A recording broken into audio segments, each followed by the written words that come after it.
hear about teaching the 3 R's, right?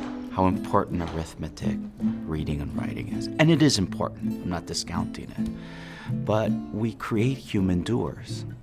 Do math, do reading, do writing. I want to create human beings. See, that's where art and music comes. It helps us become who we really are. When you talk about the whole child, you cannot eliminate the arts and music from being a whole child. We've hired over 80 music and art teachers. Our community, our city, our whole region has been enriched with this amazing transformation on bringing back the arts, especially music, in the lives of our kids.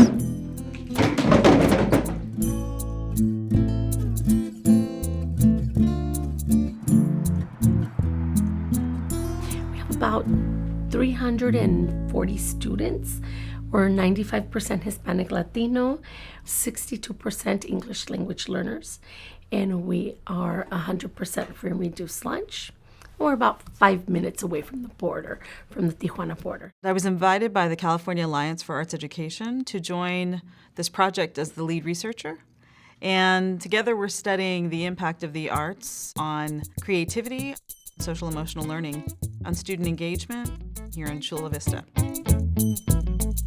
We think about what has happened to the arts nationwide, right? And typically it's the first thing that gets cut. And part of the reason is because it's not part of that DNA of a school system. Unless you're in high school maybe, or middle school. But in elementary is the first thing that gets cut.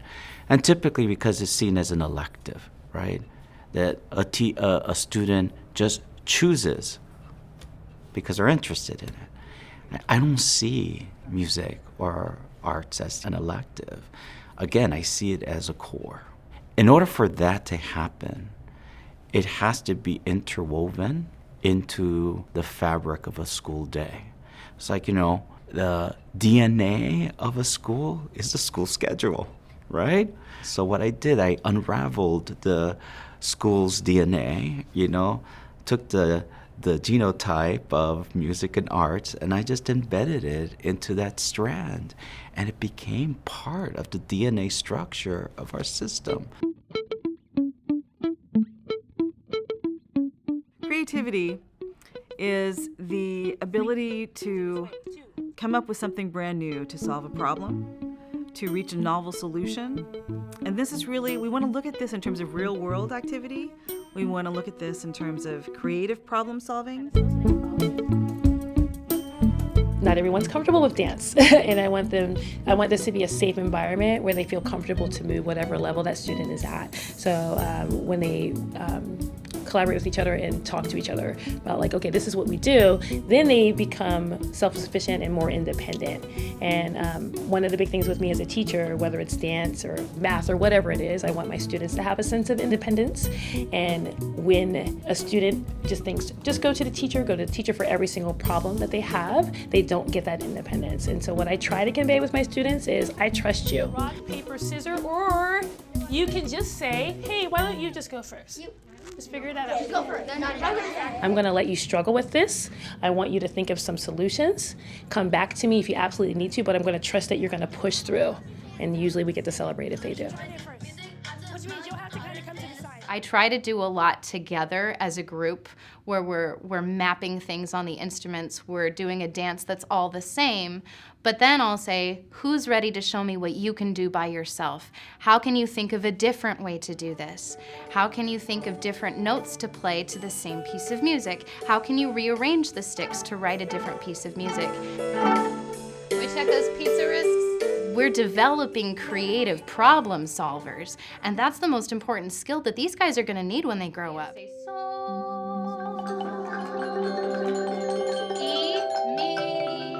We have computers that can do extremely high-level math for us, but we need to have the people who have the creative minds ready to develop the next cutting-edge technology in order to take this world into the next century. Bend down, bend down. I think I can do it. Brother.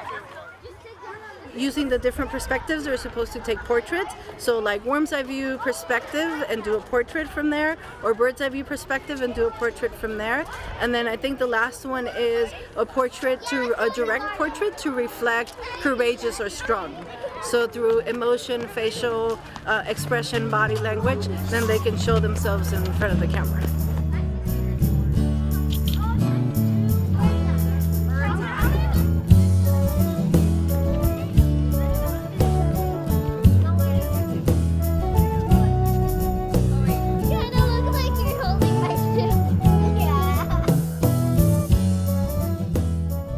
When it comes to social emotional learning, we want to see how the arts are making these students feel like they belong to their classroom. We want to see if it promotes a sense of attachment to each other, promotes a sense of collaboration and turn-taking. With our primary students with special needs, we have kind of developed a routine, and so I'll go into their classroom and then we'll sing our hello song. Hello, hello. It always, the hello song asks how they're doing, and so the first couple times I did it, it was, pulling teeth, trying to get them to at least engage with me. But now they're ready to share how they're doing. They're ready to talk about, share about themselves, even if it's just a thumbs up. You're good. Najee, how are you today? Good or bad? You doing okay? Good. You're good. Love it. Well done, Najee. And Jeannie, how are you? And then we do some pitch exploration with our voices, and so we'll draw a line on the board, and then they'll explore it with their voices. Like if the pitch goes up, if the line goes up, their voice goes up.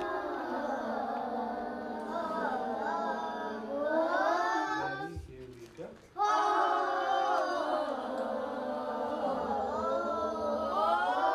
Ready, go. So we start from the ground up. We begin with iconic notation. I don't think it's necessary to make those little hands that are just beginning to form their letters try to draw quarter notes and rests, but they understand immediately how to read music. So we put down the purple paper to represent the beats, and I'm all about kinesthetic learning. So we use our feet to map the beats. We use our hands to play the rhythms. And then I start getting the idea of rests in there. And I have them write their own music right away. It really builds ownership and pride when the children write their own music. Instead of me just telling them exactly what to do, it's their playground. And so they can begin to take their tools and play themselves and make something really amazing. Out in California. So mi re do. So mi re do. On a Sunday morning. On a Sunday morning. As a parent, to be able to see my kids perform is amazing. It brightens my day. I can't lie, I've cried at their performances before. Just to see them grow and to see them be involved in their community, especially you could see their face light up because they're so proud of themselves being able to perform in front of other people. The movement just changes kids' demeanor in some capacity. So we have the kids that can really just open up and enjoy themselves. What I love is that sometimes it's a kid with extra energy and that they're probably told a lot, like please settle down, self-control, getting those messages a lot. And when I get those kids and I bring them to my class and I need them in a quiet line, I'm like, I'll let them know, I promise you, what you're doing right now, you'll get to do in a few moments in my dance class. So they get that outlet. My more hesitant kids, it's really great to see a little perk of confidence when they do start to try something that's outside of their comfort zone. And they might show it subtly, but it's there. When students are engaged in school, they take these ideas and the things that they've learned home and talk about it with their parents. They ask more questions. They invite their parents to join them in these conversations. They tell their friends about it. They talk about it on the playground. These conversations continue. They don't just happen in the classroom. And she said, Miss Perdwar finally let us use our bows. And she was so excited every time she gets to actually play it, her cello. And what are you learning how to play? And she's, just telling me we get to just learn how to hit the chord correctly and hold the bow correctly. Very good. Isn't that fun? Right. It feels good to play a song, doesn't it? And it's the truth. Thanks, you guys. Very nice job today. Please, can we all take our bows at exactly the same time and remember to loosen them together? And check your neighbor and make sure they loosen their bow too. Don't let anybody put a tight bow away. They start saying, well, you hit this note like this, and you should have hit it that other way. And you saw the C note, you should have gone to the D note or the B note. And then they start going back and forth, and they say, oh, Mom, well, I know you don't know how to play the cello, but if you do this, and then they sit down and they show me how to actually hold it. And, you know, if you pull the string this way.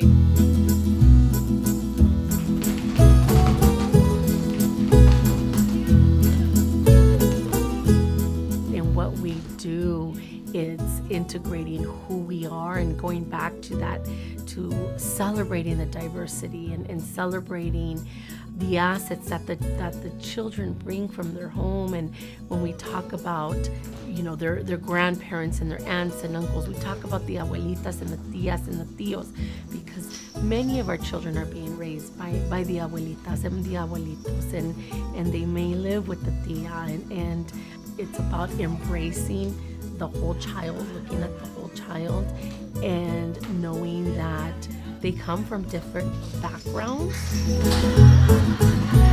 The elements of dance are like the ABCs of dance. They give you just different letters, so to speak, of how to form different movements to make them more creative, with using your body, using your whole body versus isolating one body part.